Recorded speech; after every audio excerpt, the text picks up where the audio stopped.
खून दो, मैं तुम्हें आजादी दूंगा। यह प्रसिद्ध नारा दिया था प्रसिद्ध स्वतंत्रता सेनानी सुभाष चंद्र बोस ने। आज 18 अगस्त को सुभाष चंद्र बोस की पुण्यतिथि मनाई जा रही है। सुभाष चंद्र बोस नेताजी के नाम से भी जाने जाते हैं।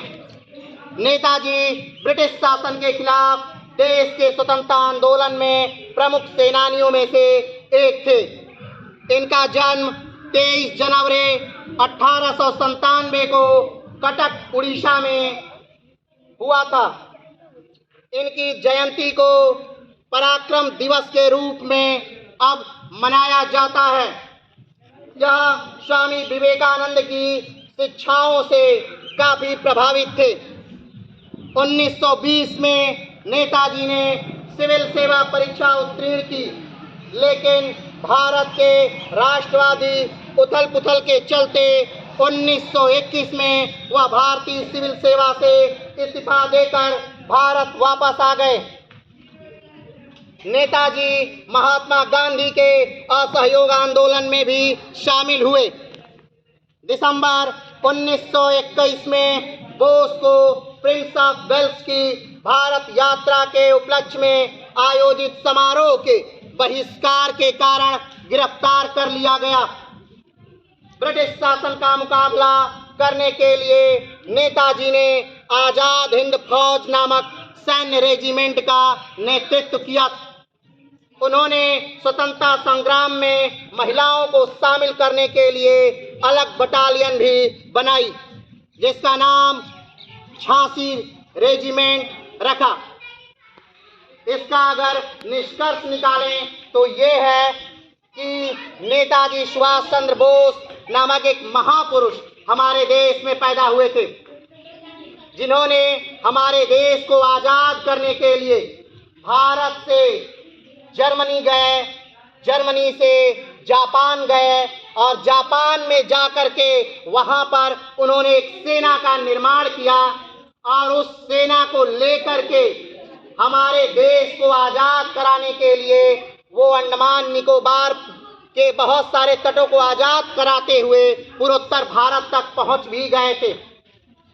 लेकिन कहीं दुर्भाग्य या सौभाग्य कि उसी समय जापान ने आत्मसमर्पण कर दिया, जब 6 अगस्त और 9 अगस्त को नागासाकी और हिरोशिमा पर लिटिल बॉय और फैट मैन नामक बमों को फेंका गया, जिसकी वजह से नेताजी की सेना को जो रसद मुहैया होती थी, जो हथियार मुहैया होती थी जापान सरकार द्वारा, वो कट गई और कहीं न कहीं हमें पीछे हटना पड़ा। उसके उपरांत नेताजी आज ही की तारीख को यानी 18 अगस्त को वो उड़े रसिया के लिए, लेकिन उनका विमान दुर्घटनाग्रस्त हो गया और कहा जाता है कि उसमें उनकी मृत्यु हो गई। बहुत सारे लोग ये भी मानते हैं कि उसमें उनकी मृत्यु नहीं हुई थी, लेकिन फिर कभी उनका उल्लेख नहीं पता चलता। तो सिर्फ यही नहीं, आपकी जानकारी के लिए उनसे जुड़ी एक बात और बताएं कि 1920 का समय था और आज के जैसे आईएएस की परीक्षाएं तब और कठिन हुआ करती थी। क्यों? क्योंकि हमें टक्कर देनी होती थी ब्रिटिश नागरिकों को भी, और उसमें उन्होंने उस परीक्षा को क्वालिफाई किया, लेकिन उन्होंने ज्वाइन नहीं किया, सिर्फ ये कह के कि मुझे राष्ट्र की सेवा करनी है।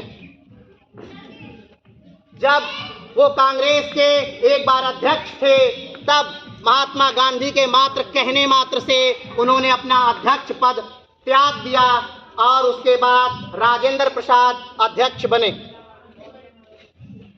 इनकी बातें इतनी लंबी हैं कि एक छोटी सी बातों में समेटा नहीं जा सकता, लेकिन कहने का तात्पर्य सिर्फ इतना है कि हमें बोस जैसा, भगत सिंह जैसा, चंद्रशेखर आजाद जैसा, राम प्रसाद बिस्मिल जैसा, रोशन सिंह जैसा, राजेंद्र लाहिड़ी जैसा, अशफाक उल्लाह खान जैसा ही बनना है। ताकि हमारे मन में राष्ट्रभक्ति की भावना हो, देश प्रेम की भावना हो। तो इतिहास के पन्नों से आज के लिए इतना ही। फिर मिलते हैं एक नए इतिहास के साथ।